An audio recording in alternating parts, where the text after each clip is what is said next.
Hmm. Oke. Suara saya kedengaran nggak? Oke, jelas. Beneran. Oke. Ya.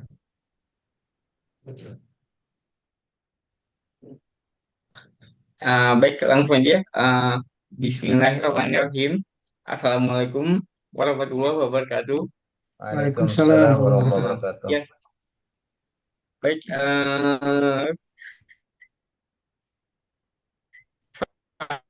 Saat ini kami dari kaum 11 ya, mencoba mempresentasikan sebuah tugas terkait dengan review jurnal ya.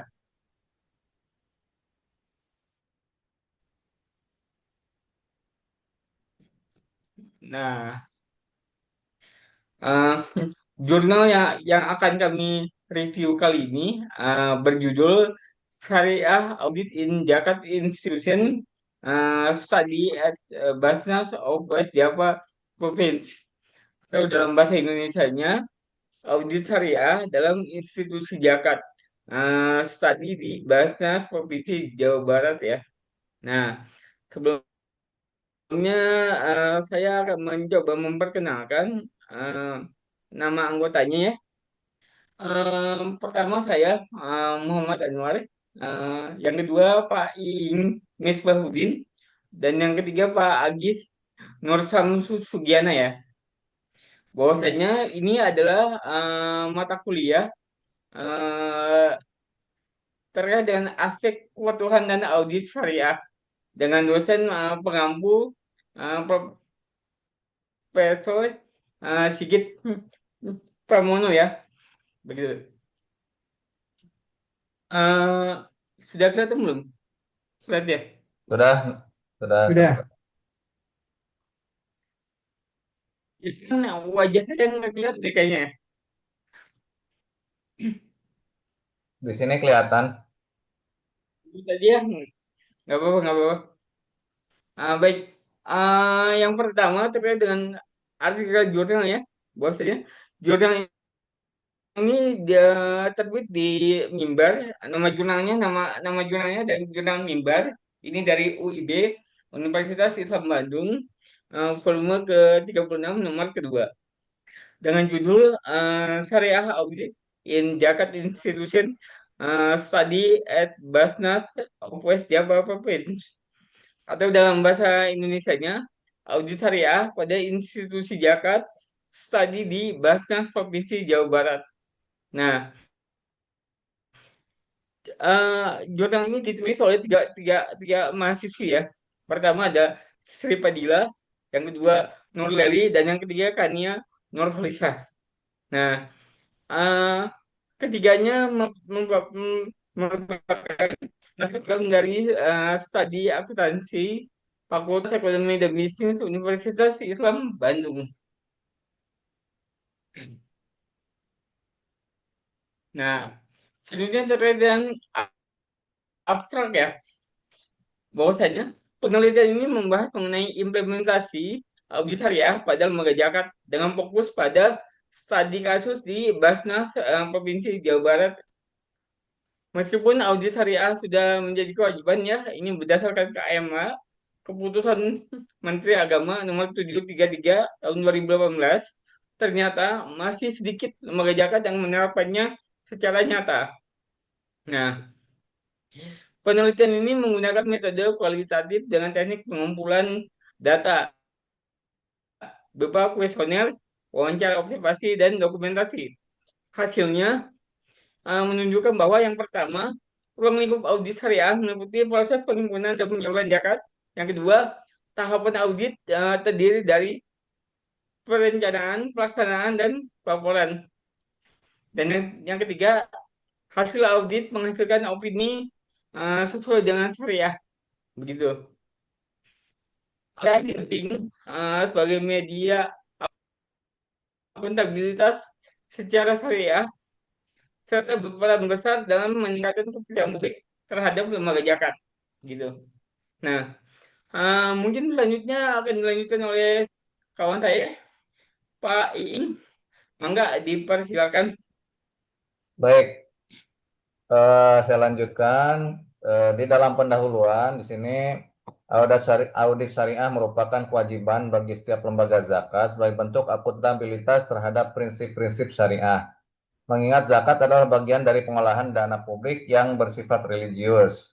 Nah, selanjutnya, eh, namun implementasi audit syariah di Indonesia masih sangat terbatas, baik di lembaga zakat milik pemerintah seperti Basnas, pusat dan daerah maupun lembaga zakat masyarakat seperti Laznas maupun Lazda.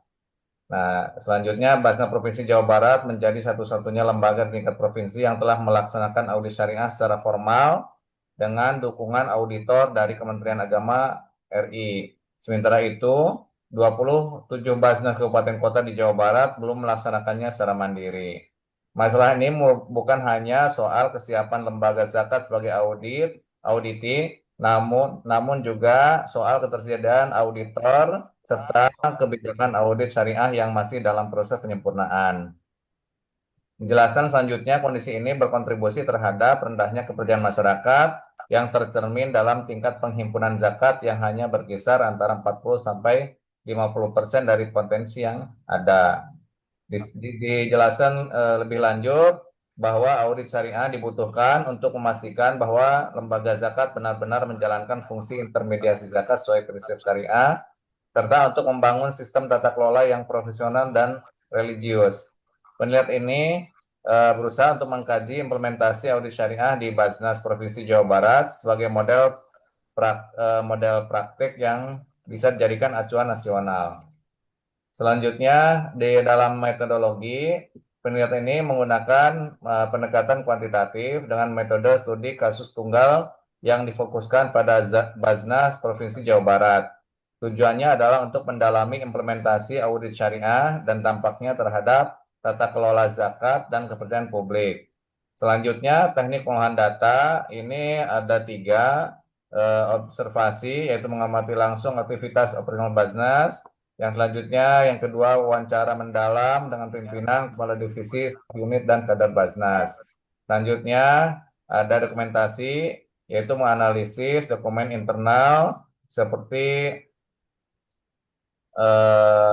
laporan audit syariah, audit akuntan publik, dan laporan kegiatan.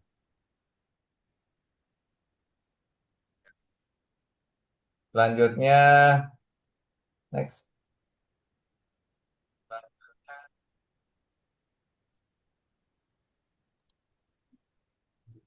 Setelah metodologi, di sini eh, alasan pemilihan lokasi ya. Alasan pemilihan lokasi, Basnas Provinsi Jawa Barat dipilih karena menjadi lembaga pertama yang telah melaksanakan audit syariah secara formal dan mendapatkan opini sesuai syariah dari Kementerian Agama pada awal tahun 2018. Tujuan penelitian ini adalah untuk menghasilkan gambaran menyeluruh tentang tahapan pelaksanaan, hasil, serta tantangan dalam penerapan audit syariah di lembaga zakat. Selanjutnya,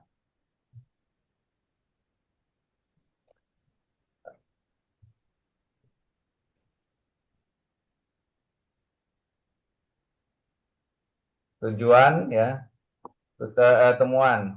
Tentunya temuan utama yang eh, pertama, pengumpulan ZIS ya, yaitu strategi yang digunakan seperti 1. Unit penghimpunan zakat UPZ, 2. Sistem pemotongan gaji aparatur sipil negara, 3. Transfer ATM dan transfer tunai melalui bank, 4. Jemput zakat, 5. Loket muzaki dan kotak infak atau sedekah, dan 6. Pengumpulan berbasis aplikasi daring atau online marketing. Hasilnya, penghimpunan zakat meningkat dari 2015 sampai 2019, baik secara kuantitatif, jumlah maupun kualitatif programnya. Kunci suksesnya adalah peran audit internal dan operasional sesuai dengan SOP yang sudah ditetapkan. Temuan berikutnya adalah penyaluran dana ZIS. Mustahik zakat terdiri dari 8, asnaf, fakir, miskin, amil, riqab, gharimin, mu'alaf, fi sabilillah, dan ibnu sabil. 2. Program penyaluran. Distribusi ZIS yang bersifat konsumtif, pemanfaatan ZIS yang bersifat produktif dan pemberdayaan. Program utamanya adalah Jabar Sehat, Jabar Cerdas, Jabar Mandiri, Jabar Peduli, dan Jabar Takwa. Program lainnya di dalam jurnal ini adalah Zakat Community Development.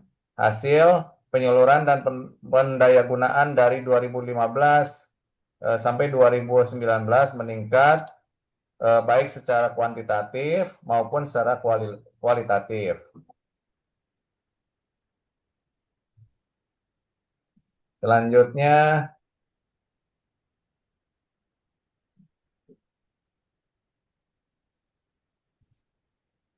Basnas Jawa Barat memiliki 8 SOP yang mendukung operasional audit syariah yang telah tersertifikasi ISO 9001/2015, yaitu SOP penghimpunan dana, SOP pengukuran kepuasan muzaki, SOP unit penghimpunan zakat, SOP penanganan pengaduan dan masukan dari muzaki, SOP pelayanan muzaki, SOP penyerahan bantuan, SOP permohonan bantuan, SOP tata cara persetujuan bantuan, SOP pelaporan bantuan, SOP audit keuangan, SOP audit operasional dan program, SOP audit syariah, SOP pelaksanaan dan laporan hasil audit, SOP tindak lanjut hasil audit, SOP audit khusus, SOP pembuatan dokumen hukum, SOP umum pengadaan barang dan jasa, dan yang terakhir SOP umum perjalanan dinas.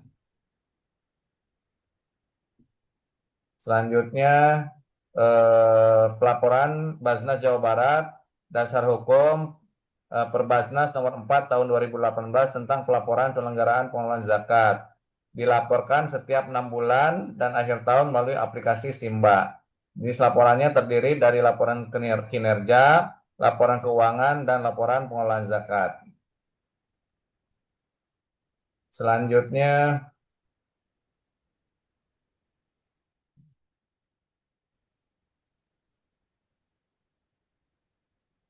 next. Agak ini ya, agak loading katanya.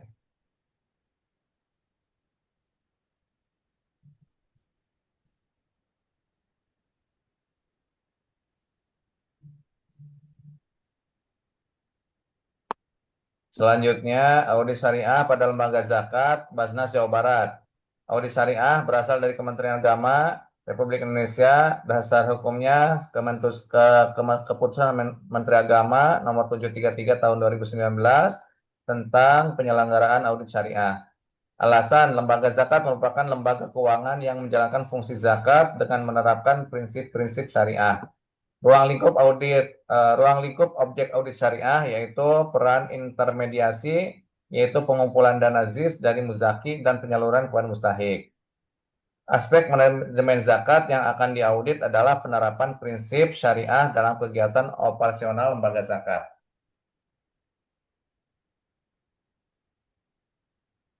Selanjutnya,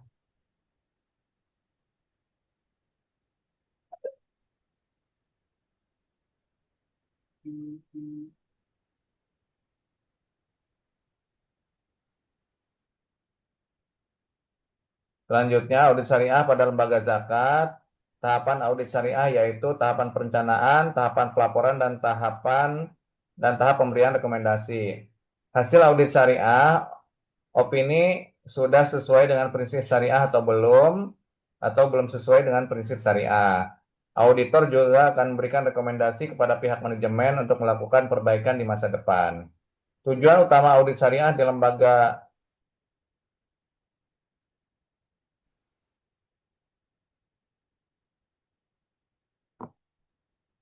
kesimpulan ya? Iya. Baik. Nah, kesimpulannya ini disampaikan oleh Sadagis ya. Ya, terima kasih Pak Ing dan Pak Anwar. Eh, jadi kesimpulannya adalah, pertama, Basnas Provinsi Jawa Barat telah berhasil mengimplementasikan audit syariah dengan baik dan memperoleh opini solusi syariah dari auditor Kementerian Agama. Yang kedua, kesimpulannya adalah audit syariah dilakukan di seluruh lembaga zakat untuk meningkatkan akuntabilitas dan kepercayaan publik terhadap penerapan prinsip-prinsip syariah, terutama peran intermediasi zakat. Kesimpulan ketiga adalah hasil audit syariah berupa opini yang sesuai atau tidak sesuai dengan prinsip-prinsip syariah. Dan yang keempat, penelitian ini merekomendasikan bagi seluruh lembaga zakat untuk mempersiapkan audit syariah karena seluruh lembaga zakat wajib melakukan audit syariah sebagai bentuk akuntabilitas publik. Nah, dari penelitian ini ada beberapa kelebihan dan kekurangan yang kami amati. Untuk kelebihan yang pertama, fokus pada praktek nyata atau evidence base. Jadi artikel ini memiliki kekuatan utama karena berbasis pada praktik nyata yang dapat diverifikasi secara empiris. Dengan mengangkat studi kasus konkret dari Bahasa Jawa Barat, artikel ini tidak hanya menawarkan gagasan teoritis semata, tetapi juga memberikan gambaran aplikatif mengenai penerapan audit syariah dalam konteks lembaga zakat. Nah, pendekatan evidence base ini membuat artikel menjadi lebih relevan, baik baik kalangan akademisi maupun praktisi, karena menunjukkan bagaimana konsep audit syariah benar-benar dijalankan di lapangan.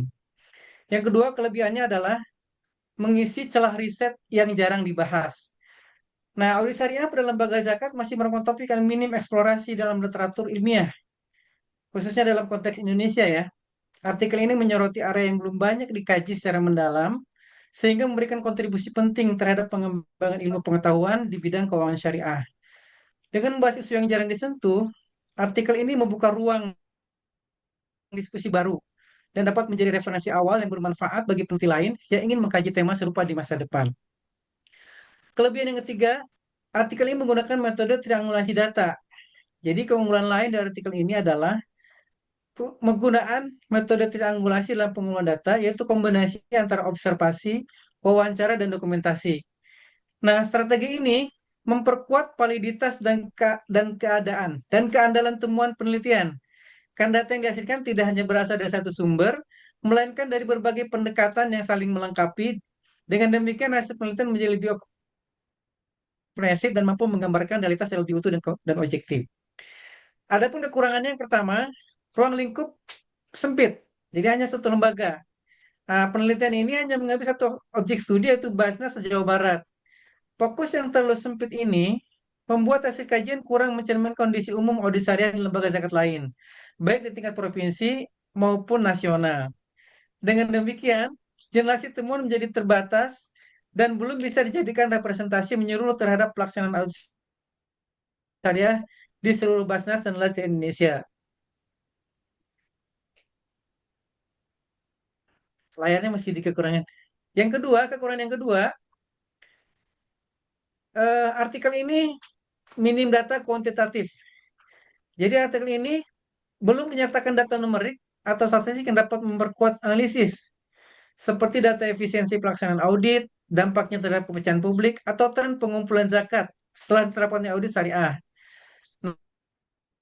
Nah, ketiadaan data kuantitatif membuat hasil penelitian cenderung deskriptif dan kurang memiliki dasar ukur yang objektif untuk menarik kesimpulan yang lebih kuat. Dan yang ketiga, kekurangan dari artikel ini adalah kurang eksplorasi terhadap kendala di lapangan. Artikel belum membahas secara rinci berbagai tantangan praktis dan pelaksanaan audit syariah, seperti keterbatasan sumber daya manusia yang kompeten, pembiayaan audit, serta kesiapan sistem internal lembaga. Padahal, pemahaman terhadap kendala tersebut penting untuk merumuskan rekomendasi yang realistis dan aplikatif dalam meningkatkan kualitas audit syariah di masa mendatang. Mungkin itu kelebihan dan kurangan yang bisa disampaikan untuk artikel ini. Saya kembalikan lagi kepada Pak Anwar. Hmm. Mengapa Pak Anwar? Ya baik. Suara saya kedengeran ya? Ya, Kedengaran, kedengaran. kedengaran. Jelas. Hmm. Aman ya? Oke. Uh, uh, Demikianlah presentasi dari kami. Mudah-mudahan apa yang kami presentasikan ini bisa bermanfaat buat teman-teman semuanya kalian mahasiswa magister ekonomi di SEBI Mungkin sekian saja dari kami. Lebih kurangnya mohon maaf. Wassalamualaikum warahmatullahi wabarakatuh. Waalaikumsalam warahmatullahi wabarakatuh. Ya. Warahmatullahi wabarakatuh.